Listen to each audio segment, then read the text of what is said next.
After the shovel, the most important piece of technology was actually the wheel.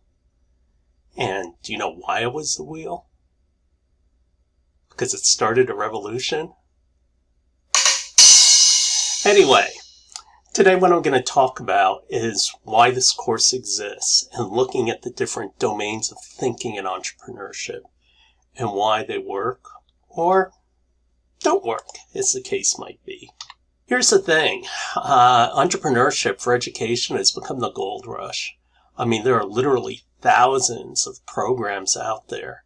You can't look anywhere in universities without tripping over entrepreneurship.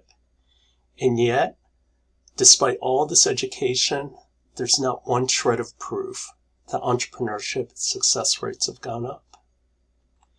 And what it comes down to is I want to teach you the entrepreneurial mindset and what entrepreneurial mindset really means. And that's the thing. People like to throw these buzzwords around and they don't really mean anything. I mean, when you say entrepreneurial mindset, what do you mean? And what it really means is just seeking new ideas to solve problems. They want you to remove your restrictions on thinking. And it always cracks me up. Like with Musk, they said, oh, what Musk did is he removed the barriers to thinking to do things new. And I'm sitting there like, a lot of his ideas have been around for a long time. The big thing, Musk had two things that other people didn't have. One is billions of dollars in cash. Never underestimate the value of cash. And the second is he had the will. He has unrelenting will to do something. And you can't trivialize that. But what they're always talking to you is be open to change, think big, have the courage, think and act fast. And by having these kind of characteristics, they also want you to reduce the perception of what that does if you have that kind of attitude, is it reduces your perception of what risk is, because now you have this kind of characteristic. And so you could be fun, free, and creative. And that's what they're trying to build within you. The other thing they talk a lot about is design thinking. And that's basically problem solving based on scientific method. What is scientific method? You see a phenomena, you have a hypothesis, you go get data to prove that hypothesis, and then based on that data, you continue to refine and change it. And then there's systems thinking. And systems thinking is a holistic approach to seeing how things are related. And by being related, how do they work? And that's what a system is. Do systems want to change? No, they don't. Systems are perfectly happy the way they are. Here's the secret to the world. It's lazy. When people come up with ideas, they're lazy. They go after the first thing that comes to mind. And we'll go into more detail about this. But it's also everything in nature wants to operate at the lowest amount of energy that it needs to put in order to exist. And the same thing goes with systems.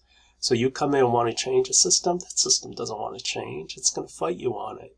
And that's why change and innovation are such hard things to do. The big emphasis is on design thinking and entrepreneurial mindset. The thing you have to keep in mind when you look at these kinds of contexts is that it's a pendulum.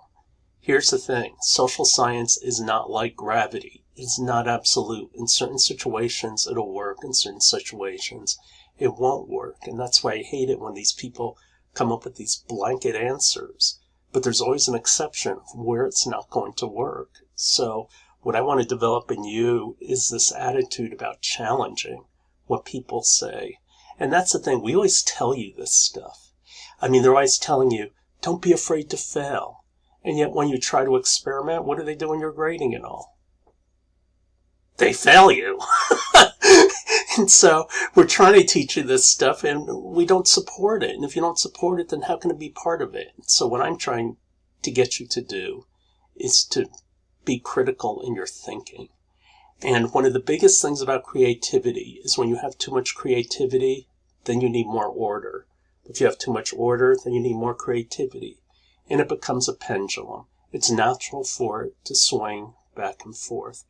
For example, in the United States, A lot of politicians complain we have too many laws, although they're the ones who created it, so I don't know what they're complaining about. But basically the reason why we have laws is because somebody created something and it caused a problem. So somebody got hurt, so we put a rule in place to actually address it. And the problem isn't the rule itself, the problem is how you respond to that rule. I think that's the bigger complaint people have. The thing about regulations is it just takes up a lot of time to support. So instead of getting rid of the regulation, which typically has ended in disaster, like every time they financially deregulate something, it ends up in, forget it, society doesn't really benefit from it. Like when the mortgage crisis, the black swan of 2008, and it's all because of deregulation. The problem isn't the regulation, the problem is the processing. For example, if I want to start a bar and I need a liquor license, I might have to wait 3 months for that license. It's not the license people object to. It's why can't I get a liquor license like within a week or something like that. So your job is to go back and forth between this pendulum, between productivity and creativity. And it's about finding this kind of balance. How it all started, the scientific method is about dealing with uncertainty. So this is the loop. And what this is about is validation and verification. Validation means, oh, I proved it could actually work. And verification means I can show that I could do it more than once. And verification is something people don't talk about. Just because you could do it once doesn't mean you could put it into production. That's the thing about a lot of university research. It's not ready to be commercialized. Basically, all you've demonstrated is that in this closed environment of a lab, this will work. But then when you put it outside, it's a totally different story. But everything, TQM, Lean Sigma, Agility, Scrum, it's all based on these ideas. Tim Brown, CEO of IDEO, and I think he's coming here actually to ASU to give a talk. And I'm kind of excited about that.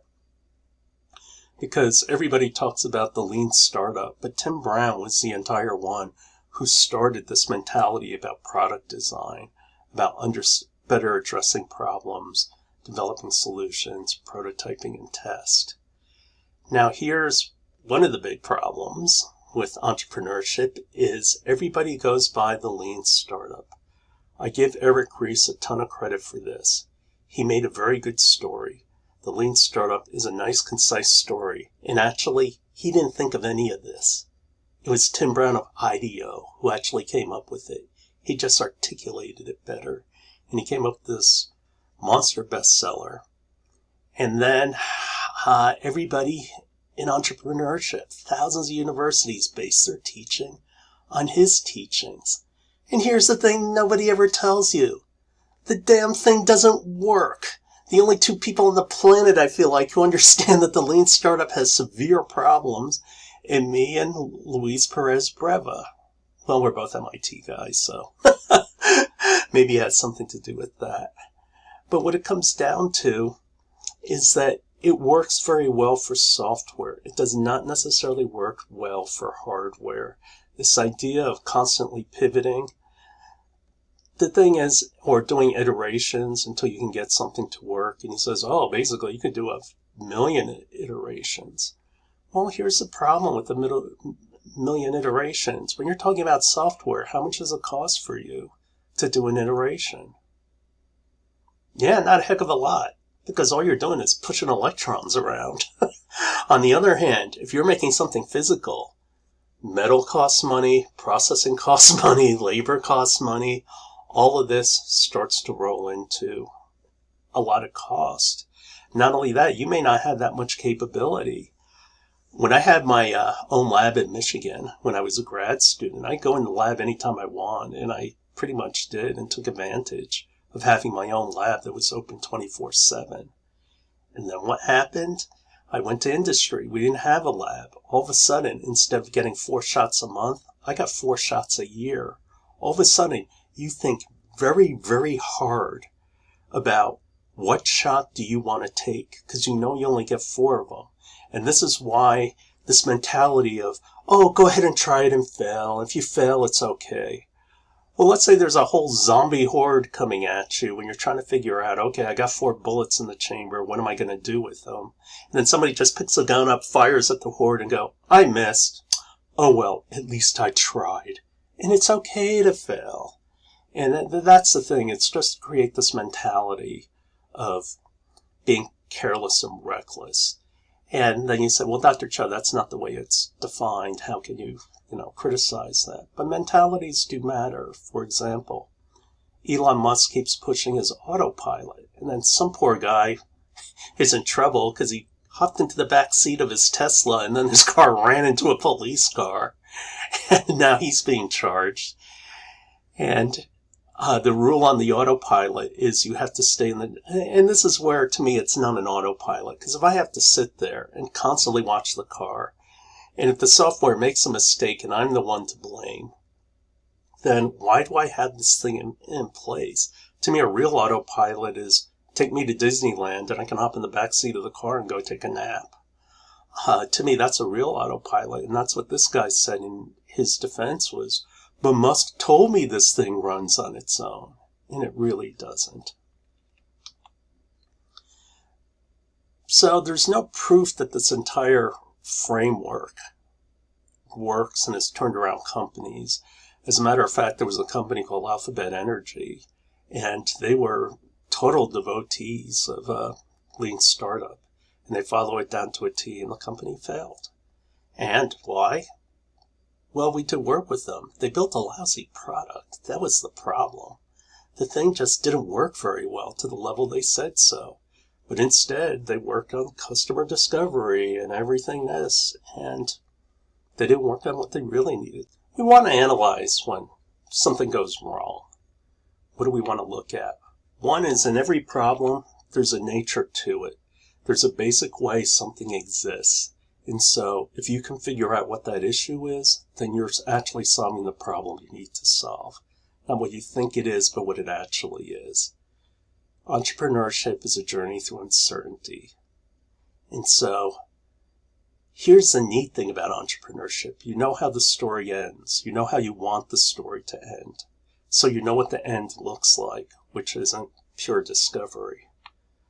But anyway, the process that you need to go through is to go on a journey where you're going to glean the information and not define what the journey is.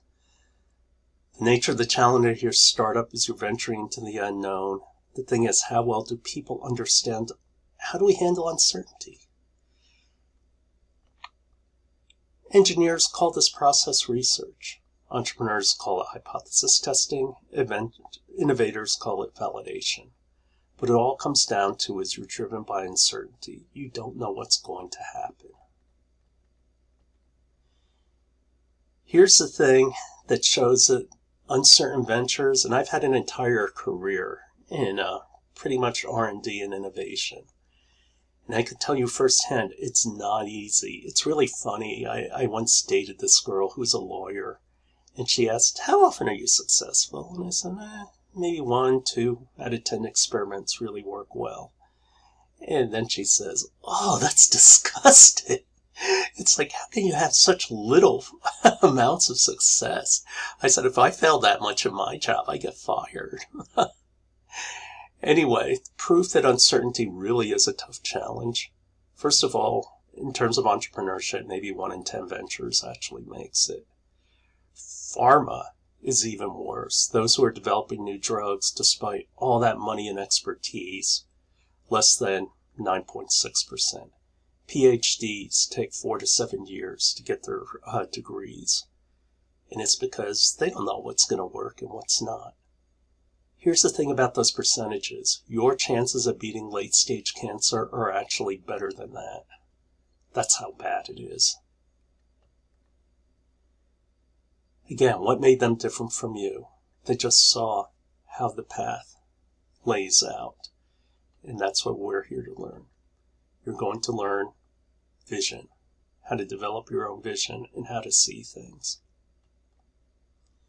The thing about systems thinking is traditional thinking is linear. Systems thinking is about seeing how all the elements relate to each other.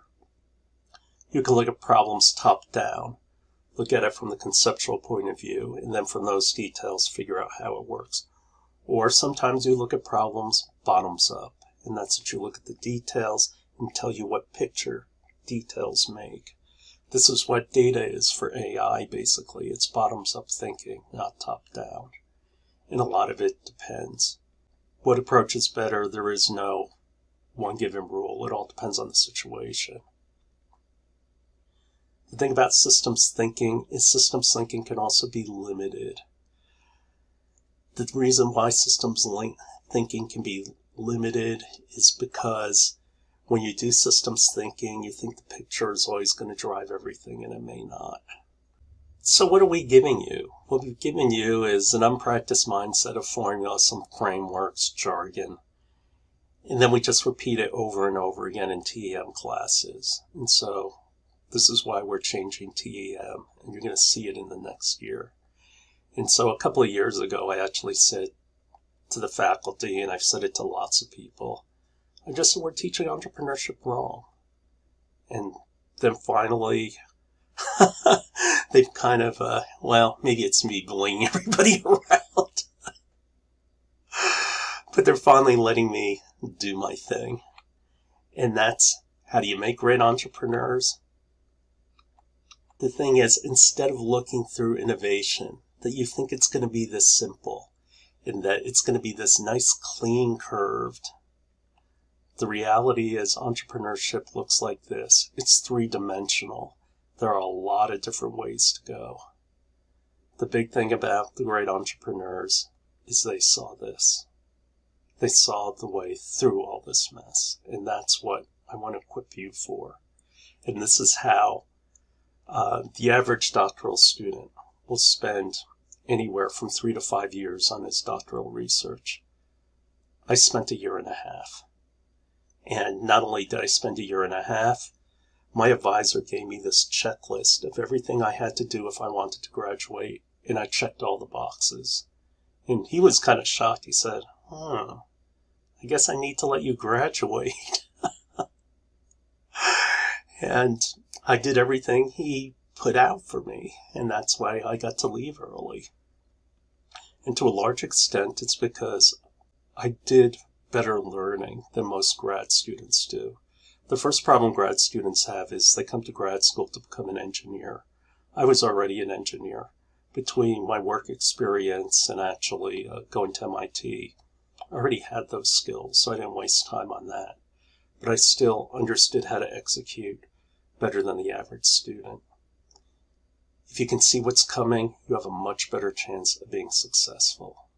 So how do we get started?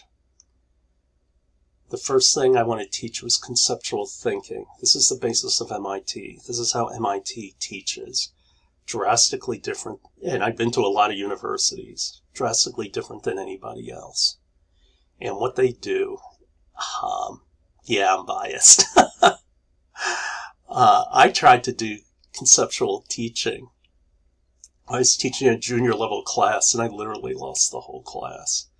And then my wife, who's actually my muse and my mentor in teaching, I said to her, they just don't get it. And then she asked me, how many years did you do conceptual thinking at MIT? I said, they do it from day one. They pound it into you. So yeah, I have 4 years of it.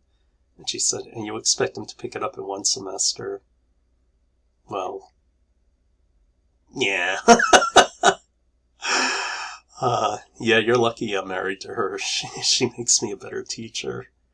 Anyway, the thing about MIT is I didn't really understand or appreciate what they were trying to do. And what MIT was answering is, what is the nature of engineering? What do you need to be a great engineer? And what you need is you need to be able to grind. You need to be able to work long and hard on a single topic. There's just very few professions where you're working on the same thing year after year. You have to understand how to make trade-offs, that you can't have everything. And that's what all engineering, all systems are about. You get one thing, but you're going to have to give something else up. Nothing is for free. An example are drugs. Every single drug on the planet has a side effect. This is where I just laughed my ass off when people were complaining about like the COVID vaccine. The 2 or 3 people per every million would die from getting a shot. And they said, oh my God, it's not safe. And it's like every cure on the planet has that kind of death rate. And we accept it. We accept that those odds are good enough that I'm going to try it. And how hard is it to hit 1 in a million? And that's what people don't think about, is I'm thinking of a number between 1 and a million. If you get it exactly, you're going to die. Yeah, I would take those odds every time. And how do you distill problems down? How do you make it simpler? And so what MIT did is that we studied 70 to 80 hours a week. When I took electromagnetism, it was an all-nighter each and every week. Trade-offs, we got problems that were difficult, meaning they really pushed the boundaries. Instead of giving you a problem somewhere in the middle where you have lots of different solutions, all our problems and design problems were on the edge, where there just wasn't a lot of space where you can come up with answers. And subsequently, they gave us very complex questions. They really pushed us and challenged us. The thing about teaching you is, why did Dr. Cho want to come and teach you? And the thing is, being also a business person, it all starts with your vision. What is your vision and your mission? And my mission of coming here is I want to prepare you for the industrial world. Yeah, not the real world. I always hate that terminology. Your lives are very real. You have family commitments. You've got financial commitments. You got school. No, your life is very real. But in terms of the industrial world, I want to prepare you as best as I know how that you can be successful out there. Other than that, what is my vision? My vision, first and foremost, is if I can, to help you find your voice. Not what mom and dad told you to do or anything else. Josh Coven is studying political science right now in London. He was one of our TEM students and he quit. He came to me and he was really apologetic and he said, Dr. Cho, I became part of TEM because my parents pushed me to want to be in business. So this was our compromise so I didn't have to go to WP Carey. Anyway, poor Josh. Then was kind of sheepish to tell me he was quitting. I said, are you kidding? You're one of my great success stories. He said, Josh, you found your voice. You found what resonates for you. Go chase it. And subsequently, Josh and I still exchange communication. Anyway, after finding your voice, the next thing is, if you have your own voice, then you can realize what your dreams are. And in terms of realizing your dreams, own your future. That's what entrepreneurship is about. If nothing else, by knowing entrepreneurship, if you ever get in trouble or you think your options are limited, then go your own way. This is why I want you to become innovators. This goes beyond entrepreneurship. Why? Because innovators dictate their future. They don't let others dictate to you what you're going to do. You're going to dictate to them. And that's what I want you to do, to prepare you to go do that. Also, this gives you excitement to move into new frontiers. And not only that, but I want you to have skills that are going to be appealing to employers or investors or other people who are going to work with you. Here's the thing about our program, and this is why we're making changes. Do we prepare you for a career? Now, here's the thing about MIT. If you do everything MIT tells you to do, you're about 85% of the way there. There's not too much more you have to do, and you can go get a job. And so you can go launch your career. The thing about TEM, I figure we take you about 55% of the way there. And don't get me wrong, we've had some fantastic TEM students. Here's the thing, the average MIT student, you do what they tell you to do, you're 85% of the way there. ASU TEM, you're 55% of the way there, and to me that's not acceptable. We've done a better job with our master's program. Our master's students are really killing it. Subsequently, they're killing me. We used to only have like 10, 20 grad students. Now we have like 150. I mean, it's crazy. But part of it is Professor Kennedy and I really sat down hard and thought, how do we make an attractive master's degree that's not an MBA or an MSIVD degree or something like that? And so we came out truly with a graduate degree for innovators, and they're killing it. And it makes me extremely happy. And so right now we're reconstructing our TEM program. Here's what your career is going to be. And I call this a career stack. At the bottom of the stack are your hard skills. These are the skills that you need that's going to solve a problem for someone. Like you can do the books, or you can make a website or something like that. And you get this experience through internships.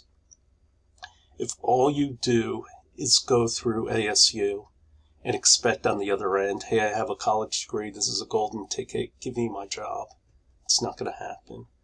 I can't tell you the most heartbreaking thing for me is I went into a Best Buy, and a student who's an electrical engineer, the poor guy, he's working at Best Buy. And I said, didn't you graduate 3 months ago? He said, yeah. And I said, why don't you have an engineering job? He said, I couldn't get one. I'm like, what do you mean you couldn't get one? And he said, well, I don't have any work experience. I didn't really. And the thing is, during your college years, you have to manage your career. Did I get into MIT because my junior year in high school I decided, hey, I'm going to go to MIT? No, I started preparing for MIT in junior high school. If you want to play in the field of Stanford or MIT or places like that, you have to start early. And it's the same thing if you want a strong career, if you want to make it easy for yourself when you graduate, that you need to start early. Jessica Sarceda, who's one of my all-time favorite students, Jessica and I actually wrote a paper together. And Jessica, I called her the consummate professional. It was really funny. Jessica used to come to my office, and then she'd pull open her folder, and then she'd start writing things down. And then we get to the end of the talking. Okay, Dr. Cho, I'll take care of it. And she'd shut it, and then she would leave. And then she would get everything done. She was a consummate professional. The thing is, she realized with TEM, hey, with this degree alone, I can't get a job. And so she came actually to our industrial board meeting. She started networking. She got a summer job there. When she graduated, she went to go work for them. Because of the summer job, she was further ahead than other people.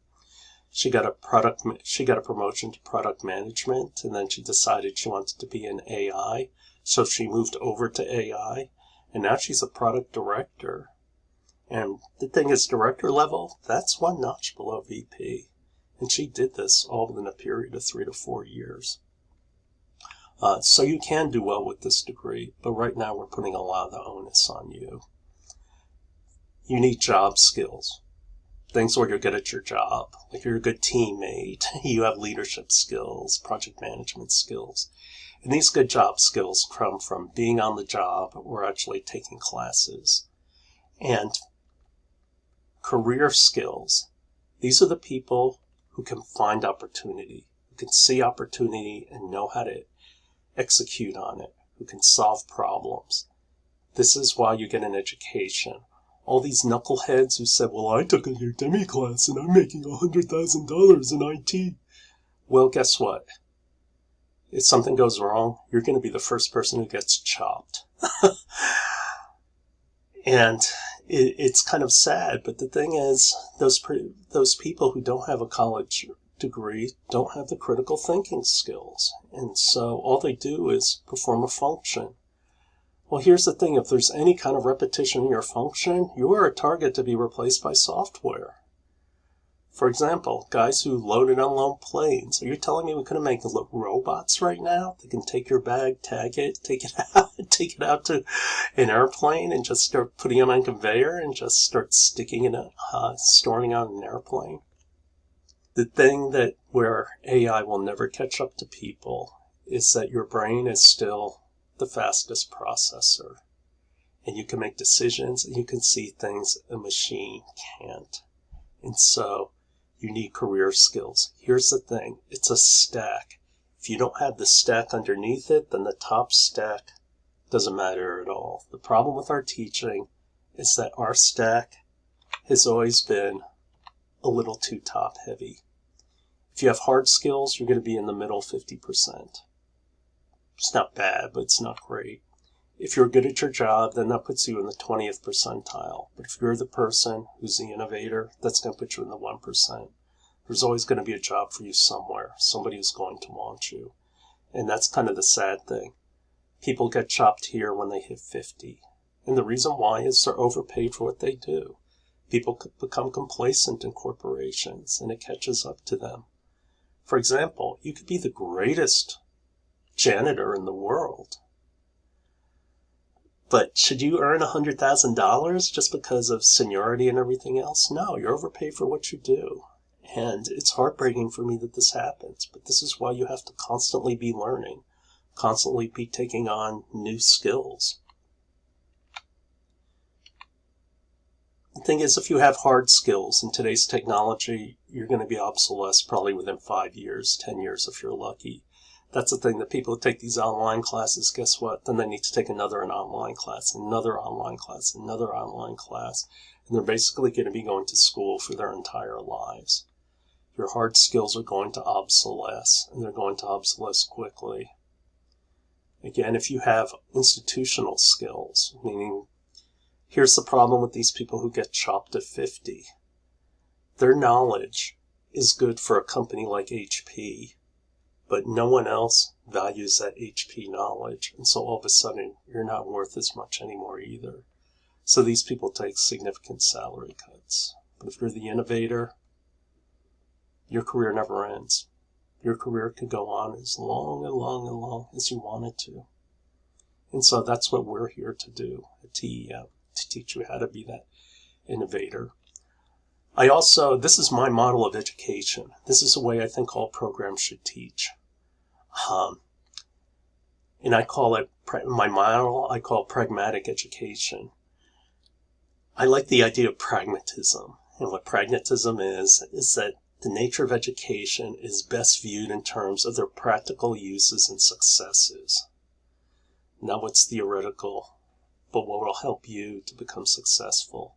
And so what pragmatic education about is you need theory. You need the basis and understanding of what everything works on. From theory, we go to simulation. The Poly School likes to say a lot that we're application-based and everything, and not really. You're doing simulations. Why? Because there's live fire, and live fire is when you have a job and you actually have something at stake. There's a big difference between simulation and live fire. You don't get fired in you can get fired in simulations, and it's like, oh well. You get fired in the work world, all of a sudden there's all kinds of implications. And so this is what we're currently doing to help you become an innovator. That we're working on your intellectual skills, your major skills, and your industrial skills. We're going to allow you to have concentrations.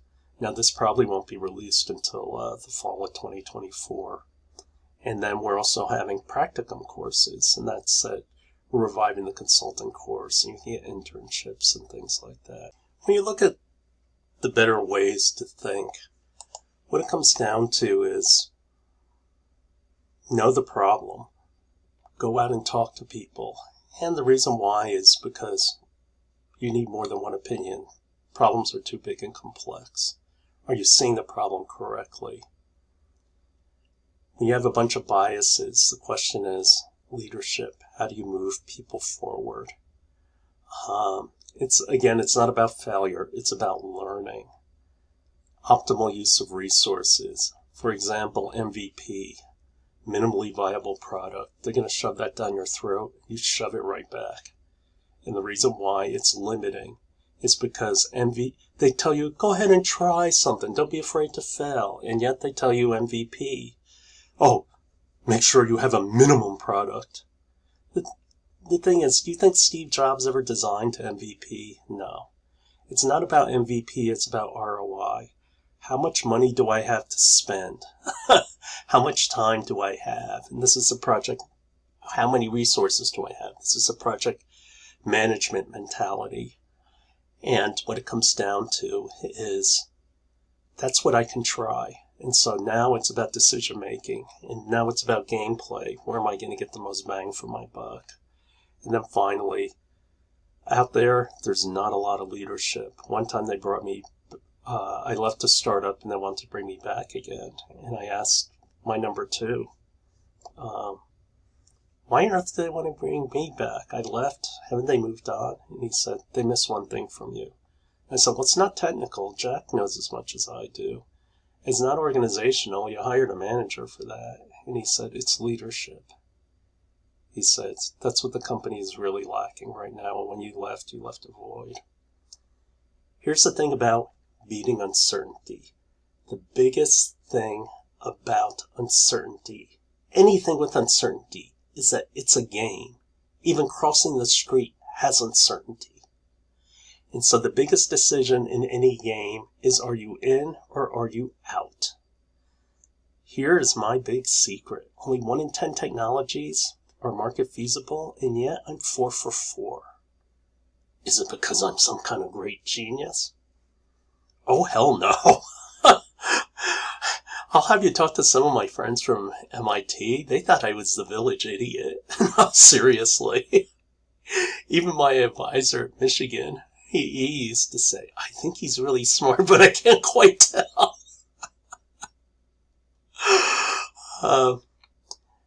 But here's the secret. Who wins? The person who sees this much of a problem? The person who sees this much of a problem? Or the person who sees this much of a problem? Or is it the person who sees this much of the problem?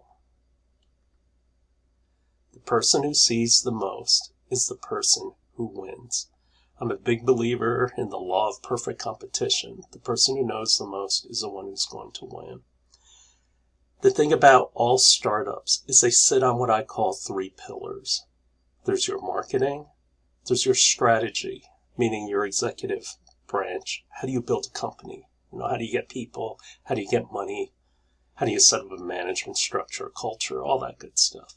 And then there are your product and development people. The thing about a startup is all 3 have to work. If one doesn't work, the whole thing doesn't work. And it drives me crazy because all they ever do is focus on this.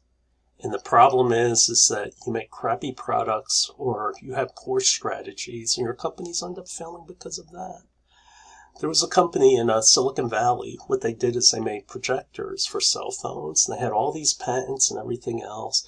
They were going to trade shows and had great marketing materials of marketing people. The problem is they had no product to sell.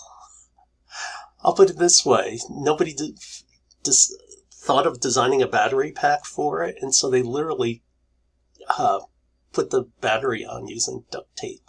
It's when you had a serial process where one thing is dependent on another and the other thing is another thing.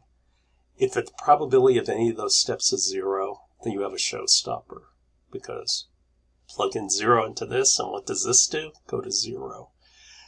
The thing is the probabilities that are too low, those are the ones, these are the issues of feasibility. You have to prove those and get those up. And so your choices are either find the answer, eliminate it, or reduce the impact. You design for simple.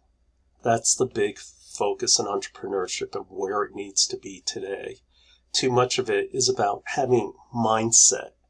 Problems, you have all these kids with mindset who don't know how to execute anything. No, entrepreneurship is all about execution.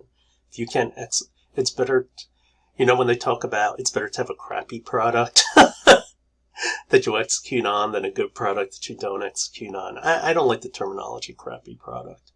I would just say a simpler goal. Achieving a simpler goal is much better than shooting for the moon and not having any chance of making it. And that's part of the problem with the entrepreneurship mentality. And that's that, it's a 1 in a million shot. No, it's not a 1 in a million shot. Again, if the odds are 1 in a million, this is what you should do.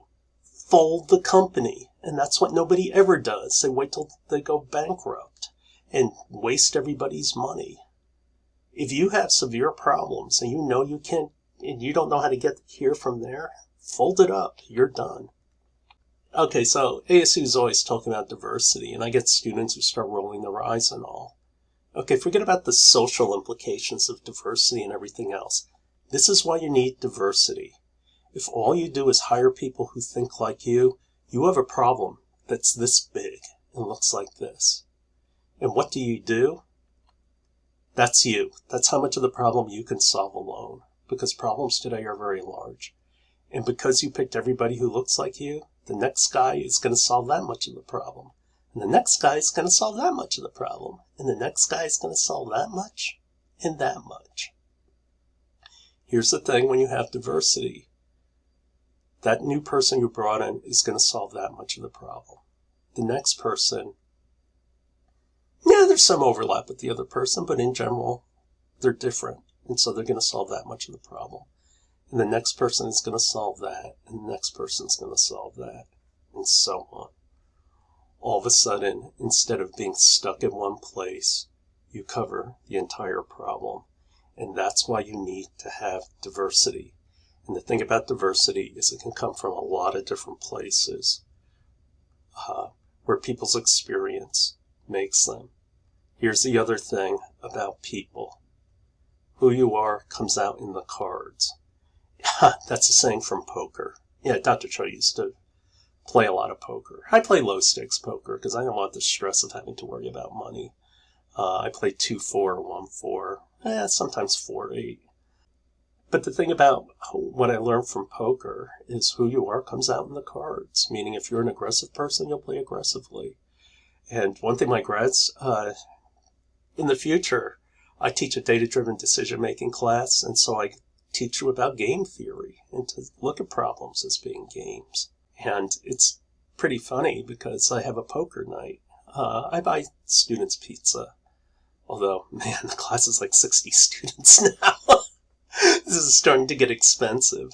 I liked it back in the days when I only had 12 students and we just had 2 poker tables. But anyway, they learn about it because it's a great learning tool. It's one of the things that really helped me out from MIT. But anyway, what is learning? It's about acquiring information to make the uncertain known. And this is a way we beat uncertainty through knowledge. And so learning is a process of acquiring information through experience, experimentation, and study. Learning is a mindset. If you're the kind of person who's constantly learning, who's constantly absorbing information, here's the thing about all entrepreneurs. They're all good readers. And the reason why they're good readers is because they have basically a maniacal sense of wanting to learn. And the things that you learn come from unlikely places. Like, for example, Elon Musk loved Lord of the Rings. Well, at the heart of it, what is the nature of Lord of the Rings? And this is the way I interpreted the book. It's about travel. And it's about going from one place to another place, to another place, to another place. You go with people. Some are going to oppose you. Some are going to support you. Along the way, you're going to lose people. That's a fact of life. And nobody makes it without the help of others. And that's pretty much the metaphor for what entrepreneurship is about. The thing is, your peers, how they look at problems, instead of going from here to here, they start doing this. And what I'm going to teach you is not to do that, because you waste time and you waste energy. I want you to look at problems like space. I want you, when you first look at the problem, to understand what is the nature of the space I'm looking at. And what do I need to traverse to get me from here to there? And so in order to think through a journey, how do we come up with a journey that's self-contained and that we can articulate it? That we can present what our ideals are, that are consistent and make sense. And what that journey is storytelling. And we'll talk about that in the next lecture.